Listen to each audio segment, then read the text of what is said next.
Olá! Hoje falaremos do capítulo 1, analisando a criação.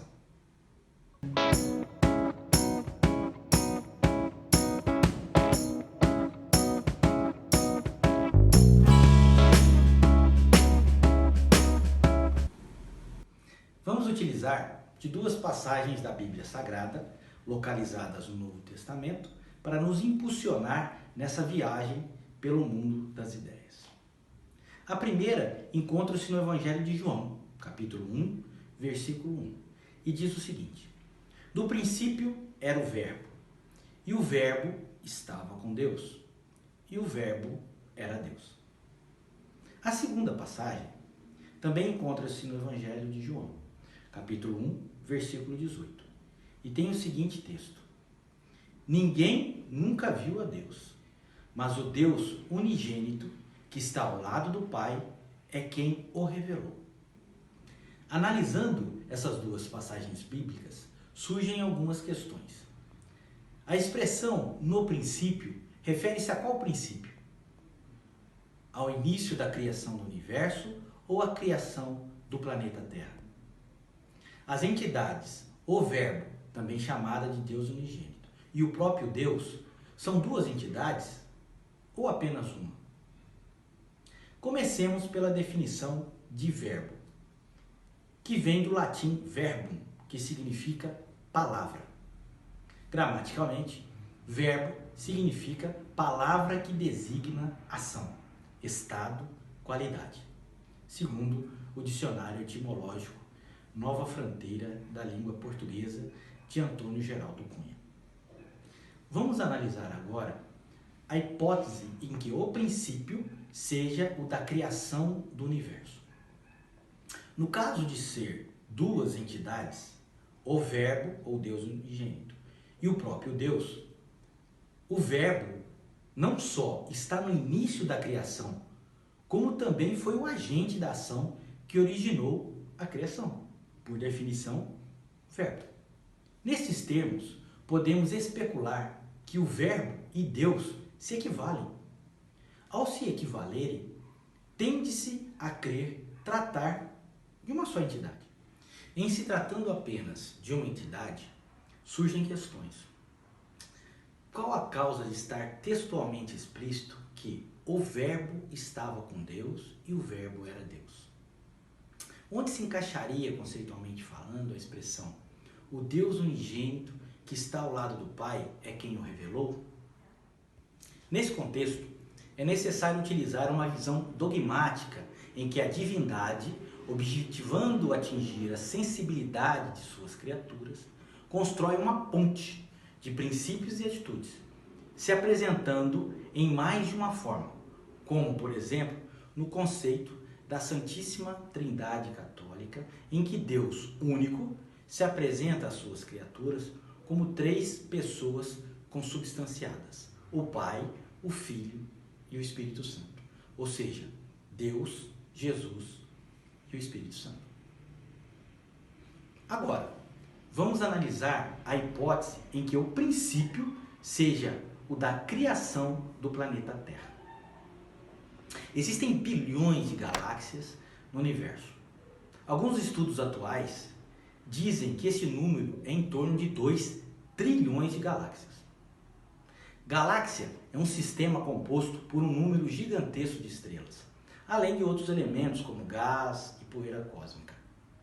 A Via Láctea é uma dentre esta imensidão de galáxias. Estima-se que a Via Láctea possua entre 200 e 400 bilhões de estrelas. Uma dessas estrelas é o nosso Sol. As estrelas, de forma geral, possuem um sistema planetário. Já foram detectados mais de 4.000 exoplanetas, ou seja, planetas fora do nosso sistema solar e, portanto, pertencentes a outras estrelas. O Sol possui 8 planetas em sua órbita. Na minha juventude, eram 9 planetas, mas Plutão foi rebaixado. Agora é considerado um planeta anão. Moramos em um desses planetas, a nossa Terra. Portanto, na hipótese do princípio se referir à criação do planeta Terra, é possível especular que o Verbo seja uma entidade diferente de Deus. Mas, apesar de ser outra entidade, o Verbo possuía uma perfeita sintonia com Deus, ao ponto de se poder dizer que o Verbo estava com Deus e o Verbo era Deus. Assim, se pode concluir nesta hipótese em que o Verbo, Jesus, que está ao lado do Pai e que viria posteriormente revelá-lo, recebeu a missão de ser o co-criador deste planeta.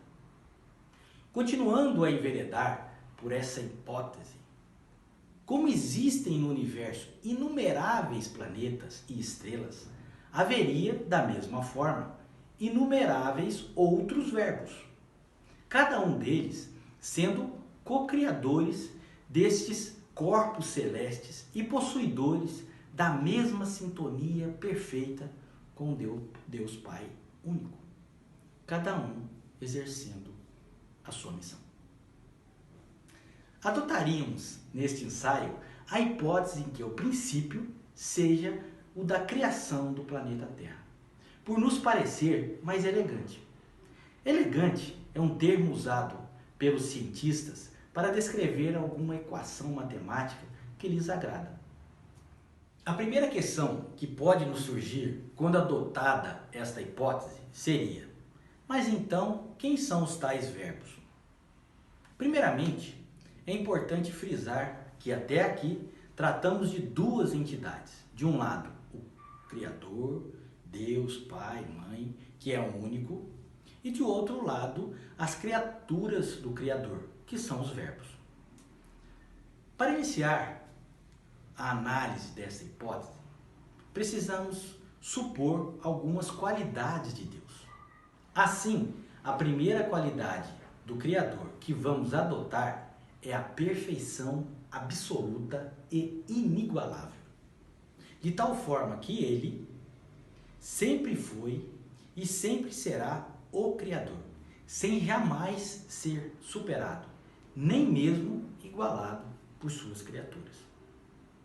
Outra qualidade a ser adotada é a eternidade, ou seja, o Criador sempre existiu e sempre existirá. Como as criaturas de Deus em um determinado momento foram geradas, neste conceito, elas não seriam eternas, e sim imortais.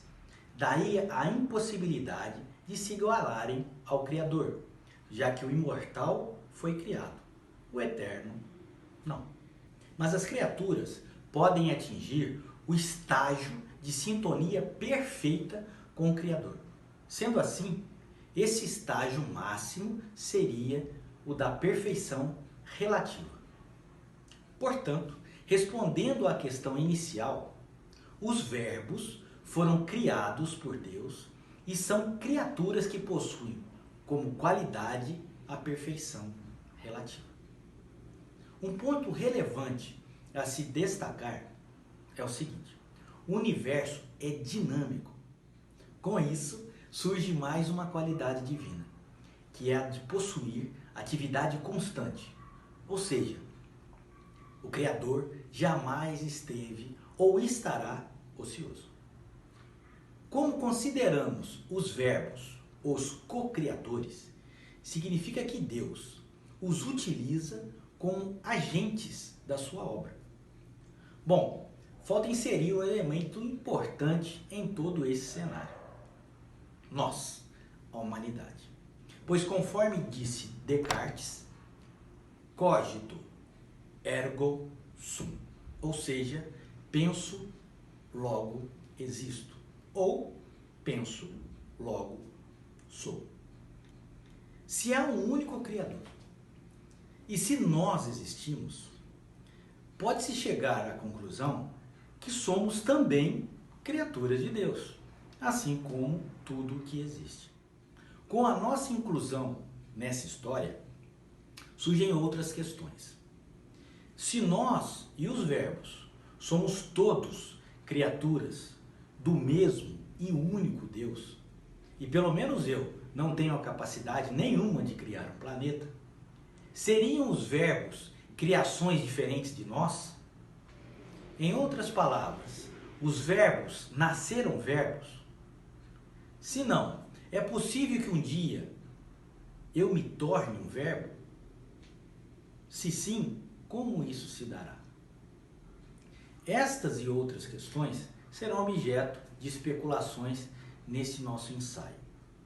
Entretanto, para nortear tais especulações, adotaremos outra qualidade divina, a justiça. Sendo Deus a justiça, nos parece que a igualdade deveria ser um princípio entre as entidades criadas por Ele, mesmo que relativo. Com isso, podemos especular que cada um de nós, que ainda não somos verbos, um dia seremos. Mas, para que seja válida esta proposta, é imperioso considerarmos uma característica importante nossa. Teríamos que ser imortais. Então, iniciaremos uma grande viagem especulativa no intuito de supor como os verbos se tornaram verbos e como nós nos tornaremos um dia verbos. Sigamos!